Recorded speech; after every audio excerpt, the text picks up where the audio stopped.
Mesa Abierta estamos dedicando varios programas al fenómeno del terrorismo yihadista. En el primer programa hablamos de la ideología que alimenta a estos grupos terroristas. En el segundo programa hablamos de la aparición de Al-Qaeda, que fue la puesta de largo de este fenómeno. En este segundo programa vamos a hablar de los principales atentados de Al-Qaeda, de su modus operandi y de algún detalle más sobre el grupo terrorista. Luego dedicaremos uno o dos programas más al Estado Islámico. Si ustedes quieren saber de verdad sobre el fenómeno del terrorismo yihadista, no se pierdan ninguno de los programas. Muchas gracias por su atención. Buenos días, buenas tardes, buenas noches, dependiendo de cuando nos vean o nos oigan. Bienvenidos a otro programa de Mesa Abierta con Enrique Ortiz y con Gabriel Montevado. Hoy no tenemos a Pablo Santmayón porque está de viaje de trabajo. En este segundo programa sobre Al-Qaeda vamos a hablar de sus principales atentados y de su modus operandi y algún detalle más, como los lobos solitarios. Tienen que tener ustedes en cuenta que hemos hecho ya dos programas anteriormente en el que hablamos de ideología. En el de ideología hablamos de el wahabismo, al-Wahhab, siglo XVIII, península arábica, Casa de Saud, y el wahabismo desde entonces gobierna paralelamente la ideología del régimen saudí, mientras que la Casa de Saud, que todavía sigue reinando, es el brazo político. Esto es la vuelta al rigorismo, la vuelta al Islam primigenio. Todos estos fenómenos es lo mismo, vuelta al Islam primigenio del siglo VII y VIII, a los primeros musulmanes, y no vale nada de lo demás. No vale ni el capitalismo, ni el comunismo, ni el socialismo, solo el Islam y la Sharia. Luego hablamos del salafismo, que es un fenómeno social a lo largo del tiempo. En Egipto los salafs son los primeros seguidores del profeta. Y luego hablamos de los hermanos musulmanes, que es una progresión en el tiempo, tanto del wahabismo como el salafismo, que ya es implicación social y política en el fenómeno.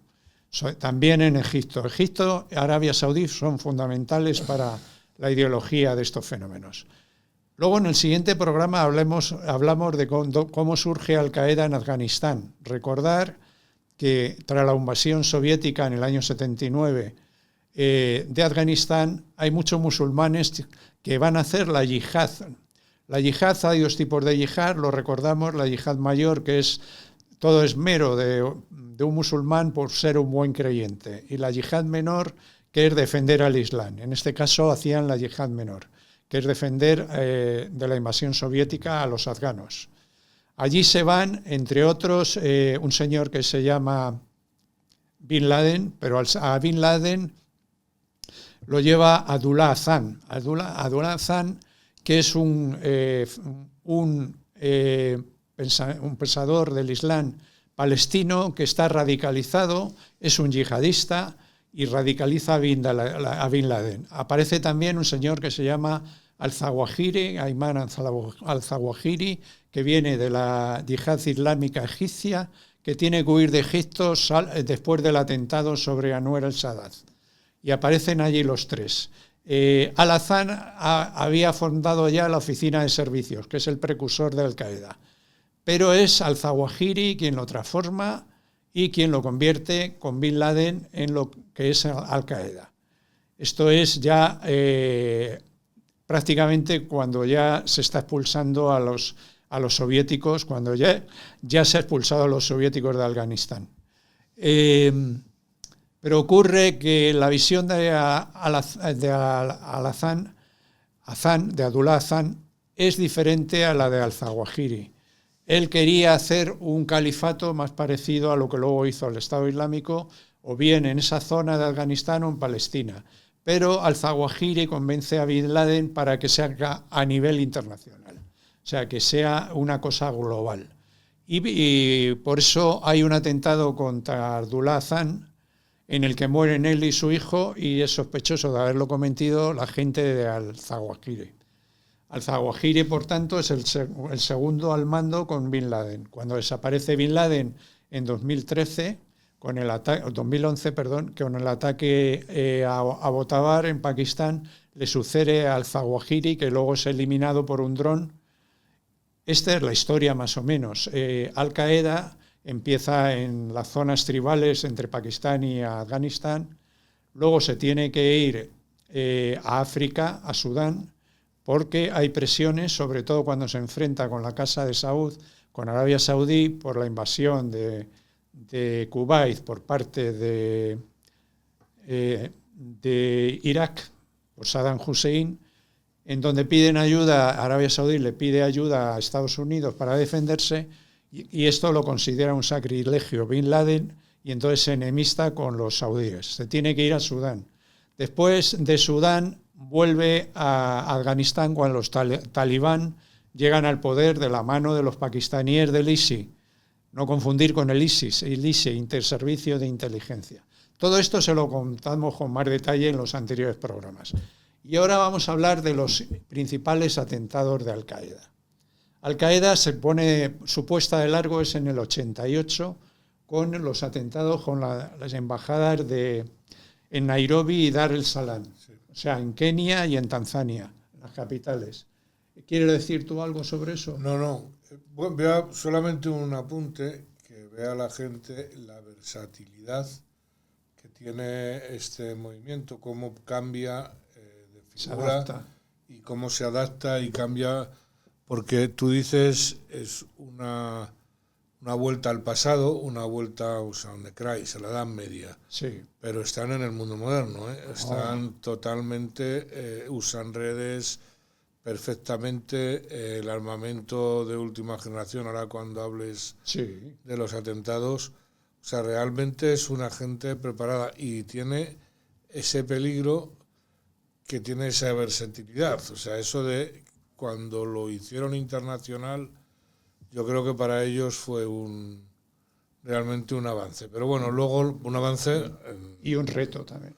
Claro, para ellos, claro. Sí. Pero bueno, ahora lo hablamos. Bueno, estos dos primeros atentados, el 7 de agosto del 88, son dos camiones bombas que destrozan totalmente las embajadas. Hay en total 224 muertos y más de 4.000 heridos. Nadie sabía quiénes eran. Bueno, no. O sea, de repente aparecen unos tumbaos en dos embajadas, yo no sé las toneladas de... Muchas, porque eran camiones. Sí, lanzaron camiones porque además las embajadas tienen sus sistemas defensivos, su barrera. No sirvió de nada. Y 200 muertos. Sí, 224 y más de 4.000 heridos. A ver, entonces era relativamente fácil cometer estos atentados. He dicho relativamente, claro, esto a lo mejor en Líbano estaban preparados, claro, porque ya había ocurrido los atentados de Amal. Pero en Dar es Salaam no, claro. Pero ahí no, ni en Kenia y en Tanzania no. Y entonces es la puesta de largo de Al-Qaeda, ahí y claro, se le abren los ojos a la inteligencia de Estados Unidos. Se crea la Aleph Station, o Estación Aleph, que es el brazo de la CIA para investigar a Al-Qaeda y a Bin Laden. Entonces, y el FBI además abre los ojos también y crea una unidad especial de terrorismo yihadista. A ver, explícame una cosa, porque yo, o sea, cuando ocurre ya la expulsión de los rusos de los soviéticos en Afganistán, Bin Laden vuelve a Sudán. En Sudán creo que tuvo unas experiencias regulares porque no se llevaba muy bien con los poderes sudaneses. No, y porque le explotaron. Y le sacaron los duros o los dinares, lo que sea, ¿no? Entonces él decide cambiar. Él estaba buscando una base vuelve a Afganistán. Y vuelve a Afganistán. Con los talibán que habían tomado el poder. Pero al final tampoco... la Omar, el tuerto. Pero tampoco funcionó. Porque sí funcionó. Lo que pasa es que después de los atentados del 11S hubo una coalición de los países occidentales encabezada por Estados Unidos que se unía a los señores de la guerra de Afganistán para echar a los talibán. Pero fíjate qué curioso que desde el primer momento ellos entienden un califato, vamos a decirlo así. O sea, para ellos... Esa era la idea más de Abdullah Hassan. Dar el Salam... Zawahiri lo quiere más a nivel global. Pero hay porque para ellos Dar el Salam es tan... exactamente. Su tierra como Arabia Saudita o como Al-Ándalus, como ellos dicen, ¿no? Exactamente. Por eso hacen los atentados ahí, para echar a Estados Unidos de esa zona. Estados Unidos es la bestia negra desde que le dejaron los saudíes entrar en Arabia Saudí, pisar las ciudades santas del Islam. Para ellos es el enemigo número uno. Luego, en el año 2000, cometen un atentado en Yemen contra el USS Cole, que es un destructor de los Estados Unidos. Esto lo hacen con una barquita de pescadores llena de explosivos y es un atentado suicida. Entonces, la barca choca con el casco del buque. Yo me lo estoy imaginando la escena. Y cuando los marinos del buque vieron llegar a la barca, no se preocuparon. Ni caso. Pero claro, chocó contra el barco el 12 de octubre del 2000 y mató a 17 personas y hirió a 39. O sea, una burrada. Hay una película que lo cuenta, sí. Que lo cuenta muy bien. Y hay una serie buenísima, sí, que se llama La Torre Elevada, que la echaban que la recomiendo especialmente, la echaban en Amazon Prime, pero creo que ya la quitaron, para mí un fallo. Pero si la pueden conseguir. La película es una película muy famosa que creo que es siriana, la película en la que figura el atentado. Es una película, a mí me gusta, está bastante bien. Son buenas películas. Y se ve cómo salen los pesqueros y desvían uno donde va el suicida y explota. Y además se ve el proceso de captación del suicida, ¿no? A través de un... En la serie se ve mejor todo. También. Mucho mejor. ¿Cómo es la serie? La Torre Elevada. Vale, vamos a Lo que ocurre es que yo le pediría a Amazon Prime que la vuelvan a poner. No sé si la tendrán. La verdad es que yo la vi varias veces y me encantaba porque siempre descubría algo. Está muy bien explicado. Tiene un mal doblaje, pero se le perdona. Bueno. Se le perdona porque compensa con otras cosas. Luego vienen los famosos atentados del 11S, el 11 de septiembre de 2001. Claro, a partir del SS Cole, de alguna manera los americanos ya sabían lo que había ahí. Ya sabían, con los dos atentados de Kenia y Tanzania, de Nairobi y Dar es Salaam, el FBI manda a sus investigadores ya allí. Colabora con las autoridades locales y ya saben lo que hay. Luego, en el CUL menos porque eso fue un poco sorpresa, ¿no? Está el buque está repostando. Un barco no te lo esperas, claro. Está repostando y le pillan. Pero antes del 11S hubo unos atentados en Estados Unidos. Menores, hubo amenazas, pero no se lo tomaron muy en serio. Fue a raíz de los atentados contra las embajadas en África cuando se lo empiezan a tomar en serio. Sobre todo el FBI, la CIA también. Pero sobre todo esto ya no son unos pirados que salen contra una bomba. No.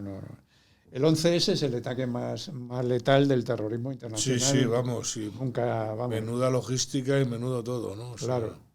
Lo hicieron 19 terroristas, la mayoría sauditas, acuérdense, wahabismo, algunos egipcios, acuérdense, salafismo, hermanos musulmanes y unos pocos de otras localizaciones. Yemeníes, sí. Secuestraron 4 aviones, 2 que van contra las Torres Gemelas, otro que va contra el Pentágono y otro, el vuelo famoso, que es el vuelo 93 de United, que se revelan los pasajeros y acaba estrellándose. Se cree que podía ir sobre la zona del Capitolio, pero no se sabe con seguridad.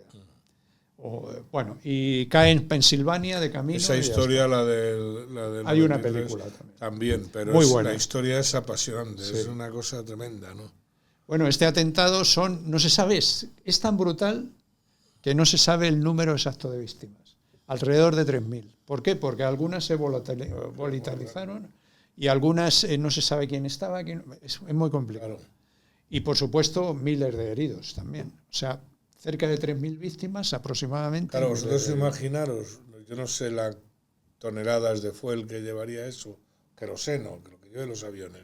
Claro. Llevan una nafta especial, combustible especial. Que al explotar, o sea, claro. Vamos, ya no es el incendio. Es, no, es brutal. Es brutal.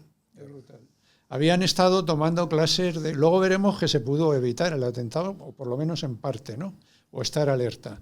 Pero habían estado tomando clases de aviación de aviones más pequeños. Florida, sí. Más pequeños. Pero es que era una época, yo recuerdo también mucha gente de España que se sacaba el título de piloto, se lo iba a sacar a Florida, Estados Unidos, claro.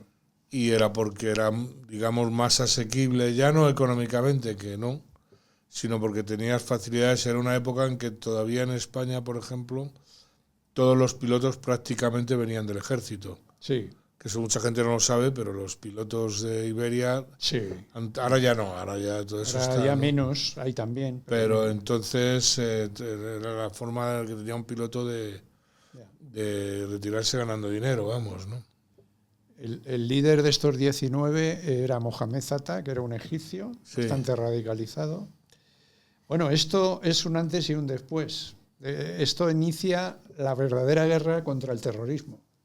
Ahí se monta, ahí es curioso, porque a pesar de todo su integrismo y de seguir las normas del Islam, esta gente por lo visto tiene bula. Quiere decir, ellos iban a beber, ellos iban con eso chicas. Es la taquilla famosa, el engaño. Sí, exactamente, sí, eso es. No tienes que parecer un yihadista, entonces tienes que beber, cortarte el pelo, la barba, ir con mujeres, o sea, tienes que sapar, eso se llama la taquilla.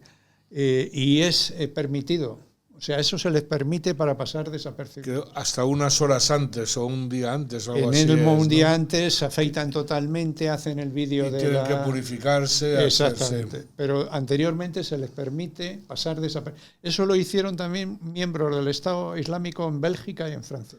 Porque eso es la dificultad que tiene. Ese es el engaño. Si tú ves a un tío con barba y chilaba, pues ya está. Blanco puede y ser, claro, que sea, pero puede ser.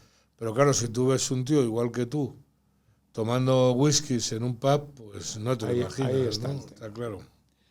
Bueno, pues esto ocurrió, claro, y cambió un poco la historia del planeta, porque llegó la invasión de Afganistán, que hemos estado hablando, y bueno, cambió un poco lo que es la guerra global contra el terrorismo. Se inicia en esos momentos, porque hasta entonces lo que había era guerras localizadas. Irlanda del Norte, España con ETA, el IRA en Irlanda del Norte, la Baader-Meinhof en Alemania, Brigadas Rojas en Italia, Ejército Rojo en Japón. Pero esto es guerra global contra el terrorismo. ¿Por qué? Porque los objetivos de Al-Qaeda y luego del Estado Islámico son globales. No, ellos tienen que volver al mundo musulmán, o sea, no volver hacia atrás, sino que todo el mundo se haga musulmán, ¿no? Claro, es una utopía, pero bueno. Pero es la que creen. Y ahora viene la gran pregunta, que esto no digo que sea una exclusiva en este programa, porque no lo es, pero que habla muy poca gente sobre el tema. ¿Se pudo evitar el 11S? Y la respuesta es, en su mayor parte, sí. ¿Por qué? Anteriormente al atentado, unos meses antes, la NSA, que controla las comunicaciones, teléfonos, satélites, comunicaciones mundiales de todo tipo. La NSA, de hecho, es más poderosa que la CIA, porque tiene mucha más información que la CIA, aunque sus operativos no son tan potentes como los de la CIA. Aunque lo sabe casi todo el mundo, pero la NSA es un servicio de información. Sí. O sea, en Estados Unidos no hay un solo servicio de información. 20 y tantos servicios de inteligencia. Y la NSA creo que es el más fuerte. Hay 3 que son los principales, por orden. La NSA, porque controla todas las comunicaciones, por lo tanto tiene mucha información. Claro. La CIA, que actúa fuera de Estados Unidos, en teoría, y tiene muy buenos operativos, mejores que los de la NSA, hombre, no lo va a tener todo la NSA, y el FBI, que es contrainteligencia y seguridad. Hay una parte del FBI que es Policía Federal, pero hay otra parte que es Servicio de Contrainteligencia y Seguridad. Y entonces esta es la faceta. Entonces la NSA detecta una casa franca de Al-Qaeda en Yemen. Y entonces informa a la CIA. Y ahí detecta a 2 de los terroristas que luego se van a inmolar en el 11S, que son Khalid al-Midak y al-Hadmi. Estos dos son los que se detectan en la Casa del Yemen. Los dos son saudíes y se detectan en Yemen. La NSA pasa la información a los operativos de la CIA. La CIA les siguen a Malasia, a Kuala Lumpur, donde hay una reunión terrorista, vamos a llamarle un congreso. Muy importante. Además, Malasia siempre le ha servido a los yihadistas y Al-Qaeda un poco como el sitio donde pueden... De reposo. Sí, es de reposo o pueden hacer sus convenciones, como si fuera Las Vegas. Pues entonces allí el servicio malasio está vigilando el congreso, la reunión, mientras agentes de la CIA, coordinados con ellos... Fijaros, un país como Malasia, que está en los servicios de inteligencia malayos que no tienen en principio nada que ver y que están en la otra esquina, pues colaboran. Para mí ese es el punto clave por eso de por qué esta gente hablando funciona. De guerra contraterrorista mundial. Mundial. Está claro, ¿no? Entonces, mientras... Pero, Gabriel, ¿por qué? ¿Eso qué es? ¿A través de mezquitas, de los imanes? Sí, fundamentalmente sí. Se hace así. La reunión se aprovechan, asociaciones musulmanas de pantalla, que en realidad son yihadistas, pero no lo parecen, que son para ayudar a la gente. Una ONG, para entenderlo. Parecido, sí. Muy parecido. Nosotros le llamamos ONG. Ellos no, pero nosotros sí. Y todo este tipo de organizaciones. Y el dinero le hemos encargado a Pablo que lo diseccione, pero fundamentalmente viene de las zonas del Golfo, que es donde hay dinero, y de otros países musulmanes con dinero, que también los hay en otras zonas.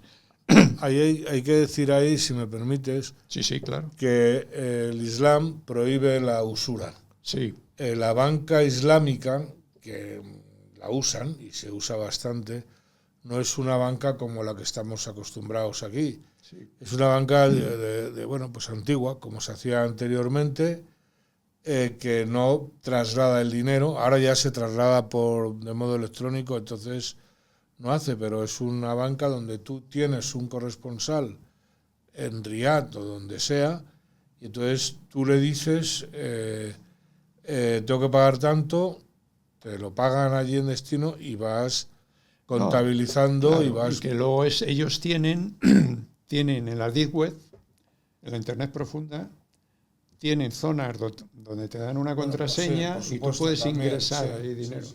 Hay muchas formas. Son verdaderos expertos en la Deep Web. Y a veces se comunican de la forma más tonta. Sí. Pues fíjate, yo puedo abrir un correo. Yo abro un correo con un nombre normal, que no sea sospechoso. Yo entro en el correo, hago un borrador, pero lo dejo como borrador. Lo guardas ahí. Pero no lo saco. No, eso lo llegó a utilizar ETA ya en su día. Sí, todos los terroristas. Vuelves a entrar, lees el correo, lo borras, tú dejas otro borrador en contestación. Y ya está.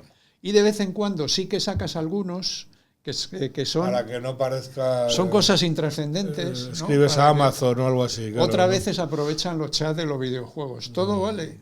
Los chats de los videojuegos también. Sí. También. Todo vale. O sea, aquí el ingenio es lo que cuenta. Bueno, entonces estos dos se detectan, se persiguen se vigilan hasta Kuala Lumpur y luego se les pierde. Los agentes de la CIA que entran en el hotel les clonan sus ordenadores y ven que en sus pasaportes tienen aprobado el visado a Estados Unidos. Pero, y luego les pierden la pista. Pero como la CIA y el FBI no se llevan bien, se llevan a matar, porque la gente de la CIA dice del FBI que no saben explotar las operaciones y que se dedican a detener antes de tiempo, lo cual es cierto hasta cierto punto, pues entonces no le dan la información al FBI.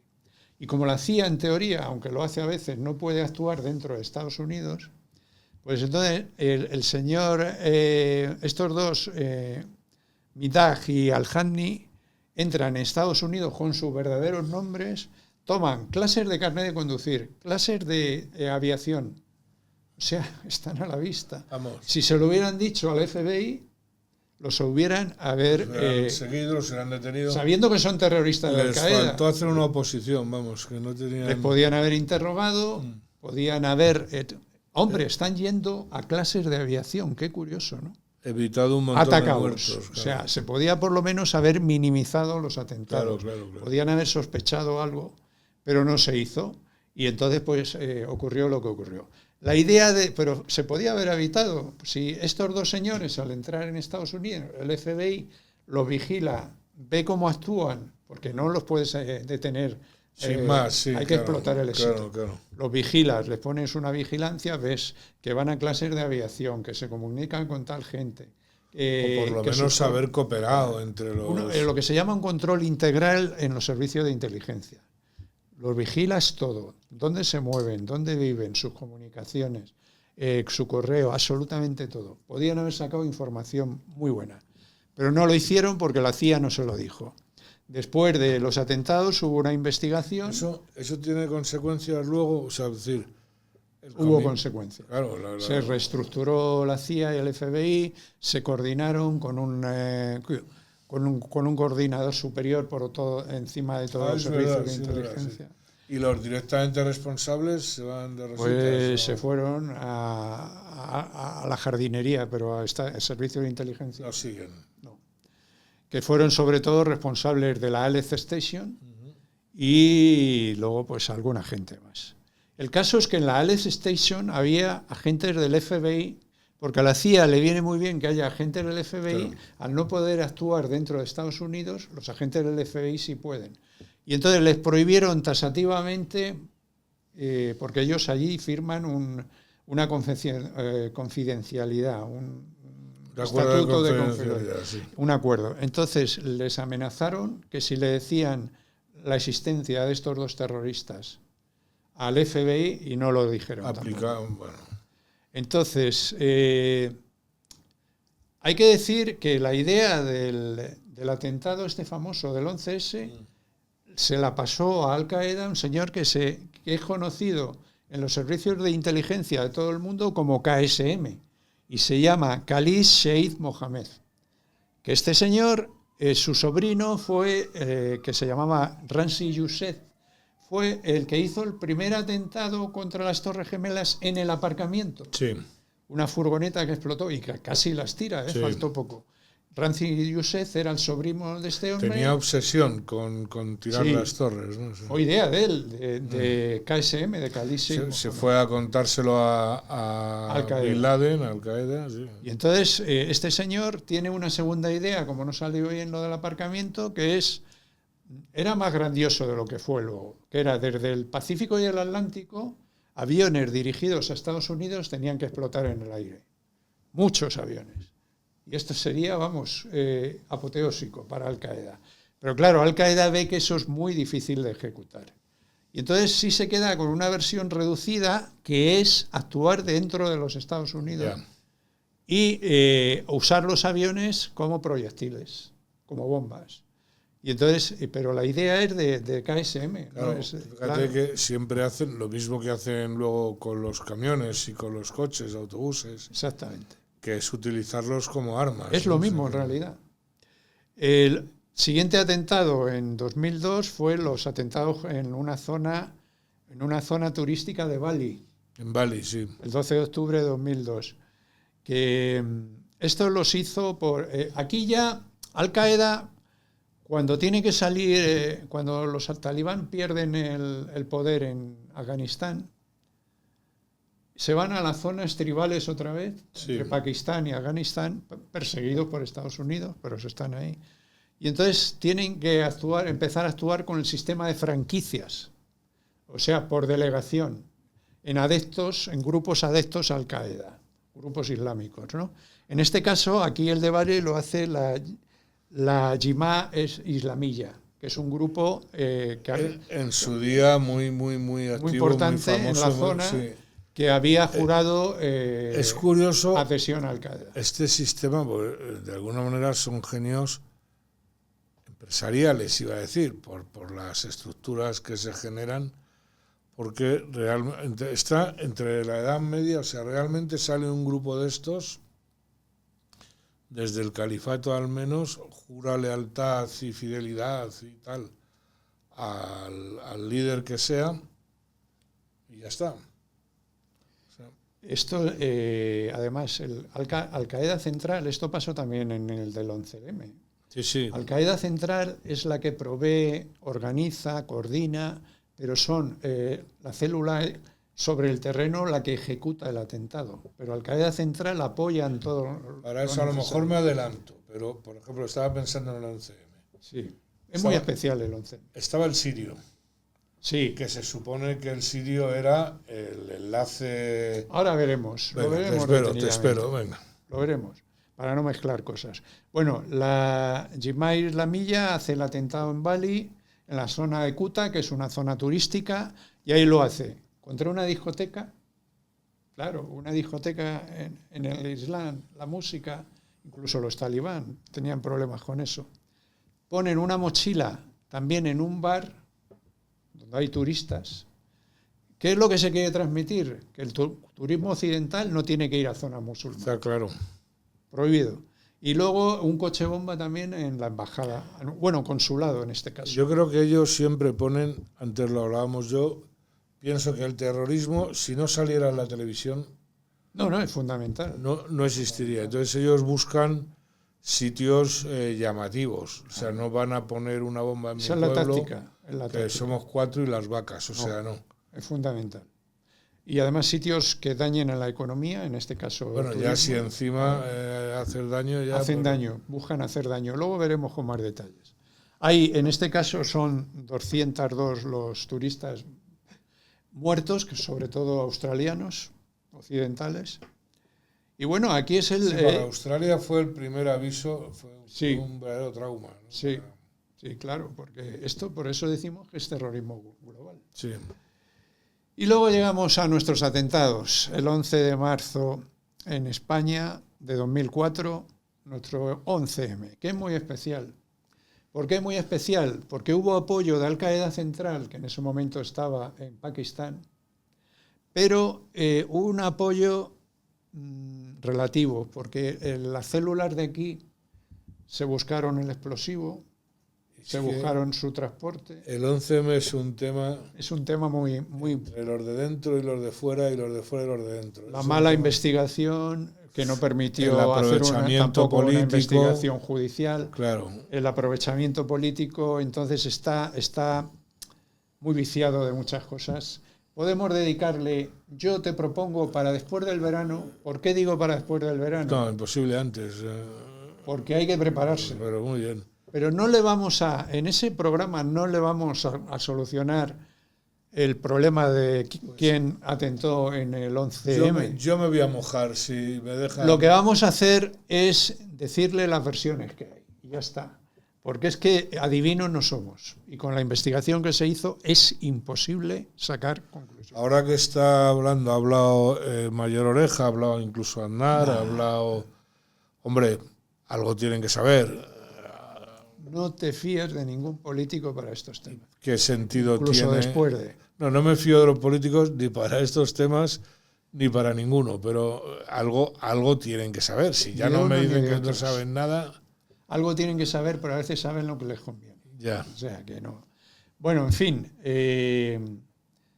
era una célula local. Esta célula provenía de restos de una gran célula que había con un señor que se llamaba Abu Dada, que fue detenido después del 11S. Después del 11S, sí. La CIA, Estados Unidos, el Servicio de Inteligencia, la Comunidad de Inteligencia estadounidense, pide que se detenga a todos los responsables de Al-Qaeda en todo el mundo. Pero él no estaba en Estados Unidos detenido. Él estaba en España, Abu Dada estaba en España. Pero cuando lo detuvieron... detenido en España, le cierto. Detienen cierto. Aquí, sí. Detienen aquí. Entonces hay gente que huye, como un tal Azizi, que luego es fundamental para el atentado, que ahora lo veremos, y Sedmarian, Al-Suri, que este es el ideólogo de los lobos solitarios famosos, que luego lo veremos. O sea que las teorías estas de... Que estos son sirios, medio sirios y españoles, porque eran sirios y eran españoles, tanto Al-Sisi como Mustafa Sedmarian, que es Al-Suri, ahora lo veremos. La célula es en realidad del grupo islámico combatiente marroquí. Y tenía gente del GIS argelino también, pero fundamentalmente gente del grupo islámico combatiente. Hay que decir aquí también que Marruecos ha jugado un papel fundamental en el freno al yihadismo, sí, al menos en el norte de África. Pero tiene la capacidad también de hacer daño, de hacerlo. si quiere. Sí, sí, claro. Yo creo que no lo ha hecho de momento. Bueno, ya lo dejamos para el programa de Marras, porque ahí hay muchas versiones. Hay cooperación con Marruecos. Sí, y recordar que Argelia tuvo una guerra de las más tremendas que se recuerda. Famoso. Con el yihadismo, sí. Sí. Durante años, además, una guerra muy cruel. Porque entraban en poblados de las montañas y pasaban a cuchillo a toda la población. A lo que se movía. ¿Por qué? Porque sí. No, para generar el terror. Y claro, si la gente tiene miedo, pues hace lo que tú dices, no tiene más. Bueno, pues pusieron, todo el mundo lo sabe, pero lo recuerdo, 10 mochilas en 4 trenes, 192 muertos, más de 2.000 heridos, un desastre. El atentado más grande en Europa, porque el de Londres fue menor y luego el de París también. Bueno, en Londres hubo otro en el metro, sí. Y ahora lo veremos. Autores intelectuales, inspiradores. Azizi, el que hemos hablado antes, que era de la célula de Abu Dada. Amer Azizi. Este señor se va, igual que Seth Marian, se van fuera, porque si no hubieran sido detenidos, porque eran de la célula de Abu Dada. Y entonces se van a Pakistán y allí entran en Al-Qaeda Central, los dos. Y entonces... Al-Qaeda Central es el grupo que rodeaba a Bin Laden. Eso es, que está en Pakistán en aquella época, en las zonas montañosas de Pakistán. Y entonces son los inspiradores del atentado. Y esta gente... o sea, en su estructura, tú vas al jefe, le planteas, oye, queremos hacer un atentado aquí. ¿Por qué? Si pues porque queremos vengarnos de la detención de Abu Dada. Y luego cuando encima nosotros llevamos tropas a Irak, pues como motivo. Entonces... El atentado estaba programado de todas formas. Pero la autorización la tienen que tener. La tenían anteriormente. O sea, quien dice que lo digo por los lobos solitarios. No. Los lobos solitarios son otra historia que ahora la totalmente autónomos. Vale, ahora nos cuentas. El atentado estaba programado antes de que mandáramos tropas a Irak. Luego se hubiera hecho igual. Lo que pasa es que les vino bien también como pretexto después y se hizo con más ganas. Pero el atentado se iba a hacer igual. ¿Por qué? Por haber detenido a la célula de Abu Dada. Entonces, Amer Azizi y luego Mustafa Seth Marian, que es al-Shuri, que este hombre está casado con una española. Estaba casado con una española, era medio español, y Azizi también. Y entonces esos son los autores intelectuales, los que proponen el atentado. Luego tenemos enlaces de Al-Qaeda, un señor que se llama Rabey Osman, el egipcio. Este hombre en el juicio no se le condenó porque no había suficientes pruebas, pero se cree que sí, que era el coordinador y fue detenido y cumplió condena o cumple en Italia por pertenecer a Al-Qaeda. Esa historia, la historia del egipcio, también llama la atención, sí, porque estuvo a punto de salvar el cuello. O sea, no se encontraban pruebas, no había datos. En España salió... Y le pillaron en Italia. Y en Italia le pillaron porque él hizo un comentario como diciendo yo soy el mandamás aquí. Se demostró que pertenecía al Qaeda. Pero aquí no se le pudo. Ya. Luego recordar pues que 3 de los trenes estallaron en Atocha. O sea, 3 explosiones en Atocha, 4 en la calle Tellez, que estaba esperando, porque claro... Estaba en la calle Tellez porque Atocha estaba con las explosiones. Claro, la calle Tellez es... 2 mochilas en el Pozo del Tío Raimundo y una en Santa Engracia. Y luego, pues, los jefes operativos, pues el tunecino, el principal, que era... Este hombre no se le dio importancia, era la célula de Abu Dada. Este es Serhan Ben Nadi, que es el tunecino, que era un estudiante de economía, que se supone que estaba haciendo aquí el doctorado... Pero la verdad es que no aprovechó la beca que le dieron, le quitaron la beca. ¿Se dedicaba al tráfico de drogas? No, específicamente no. Este era más, se dedicaba a, el que tú dices es Jamal Admiral. Sí, bueno, pero eso era una segunda... Sí. Este era más ideólogo y era un tío muy riguroso. Porque ellos... Se dedicaba a decirle a la gente musulmana si no iba bien vestida o no, a las mujeres. O sea, era un tío muy sectario, muy sectario. Y entonces, realmente ellos cuando funcionan tienen que autofinanciarse por toda la historia del 11M. Que reciben dinero, acaban recibiendo, estos sí recibían dinero de Al Qaeda Central por varios, y se autofinancian también con el tráfico de drogas. Tráfico de drogas. Pero esto lo hacía más el jefe operativo, que era Jamal Admidan, un marroquí, ¿no? Entonces, digamos que el tunecino es el puente ideológico y el ideólogo del atentado, el coordinador, y el jefe operativo, el de los comandos operativos, es Jamal Admidan. Y también se encargó de la logística, porque es el encargado de contactar con Mina Conchita, con Trasorras y toda esta gente. Luego no voy a mencionar a los más de 20 participantes, pero sí, para uno que es importante, es que es Alekema Lamari, sí. Es alguien que tenían controlado también de antes, y es que al tunecino y a Lamari le tenían ya controlado los servicios de la UCIE, policía de... Vamos a ver. Que es inteligencia de la policía, para resumir. Pero estaban infiltrados, yo no sé qué pasó ahí. No estaban infiltrados, pero los estaban vigilando. Vamos a ver, alguno era chivato de la policía, sí. Algunos directamente, no sé si estaban... O simulaban serlo. O simulaban serlo, también ocurre con algunos. Claro. Se supone que los estaban vigilando, pero aquella vigilancia... Era de aquella manera. De aquella manera. Que claro, visto luego a toro pasado, lo podemos criticar. Pero les pasó un poco lo que le pasó a los americanos con el 11S, que nadie se esperaba. Que pasara algo pero así. Fue una vigilancia, digamos, deficiente, ¿no? Pero aquí, perdóname, si tú fíjate, para mí hay una diferencia fundamental. En el 11S, el arma es un avión o varios aviones. Aquí son los tres. En el USS, Cole es una barca. Una barquita. Aquí son... no, pero los trenes es donde cometes el atentado. Pero los bombazos están... O sea, hay que comprar el explosivo, hay que... Que lo traen de Conchita, la dinamita, sí, parece ser. Zorras, parece ser. Parece ser. Y te quiero decir, o sea, pero no... Están a teléfonos móviles. Es o sea, técnicamente a mí me parece que es algo más sofisticado, más... No, pero tienen gente que lo puede hacer, por ejemplo, Alekema Lamari y alguno más sabían hacerlo, porque este tenía instrucción militar, por eso es tan importante Alekema Lamari. Luego Jamal Zugan, que es el de los teléfonos, sí, el de... Pero bueno, Jamal Zugan era poco más o menos... locutorio. Que un... No, pero algunos testigos dicen que le vieron en alguno de los trenes, puede ser, pero hay que tener en cuenta que los testigos humanos son muy malos. Y más no cuando les van a dar un pasaporte, pero bueno. Que fue lo que pasó con las chicas rumanas aquellas, pero hay gente que defiende a Jamal Zugan, que es, por ejemplo, Pedro J. Ramírez. Nah, yo creo que estaba en el ajo. Que está bien metido ahí, ¿no? Othman Al-Ghani, que también le ayudaba, ¿no?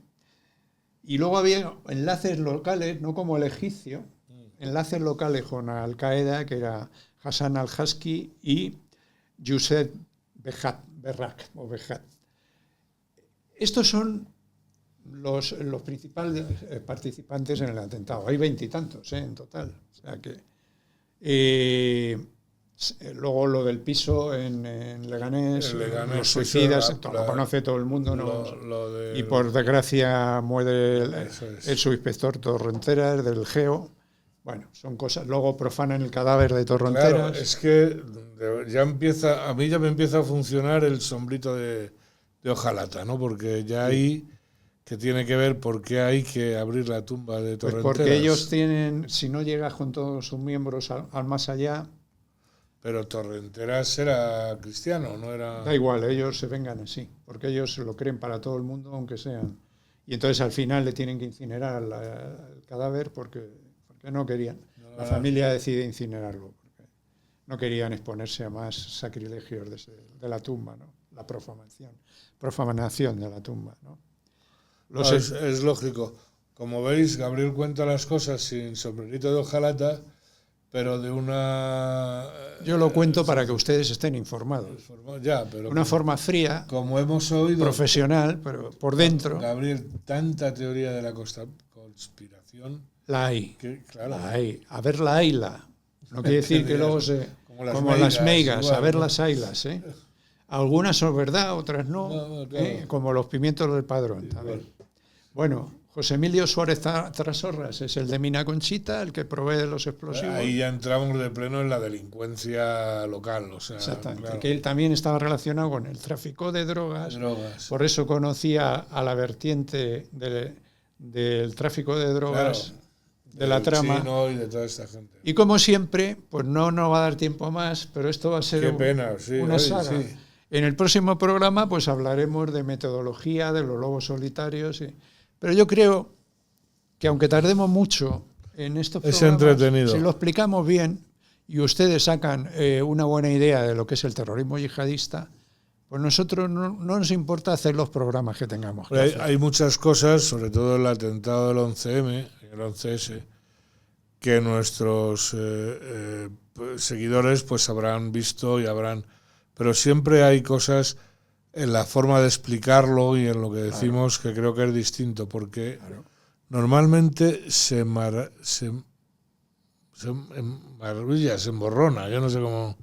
Sí.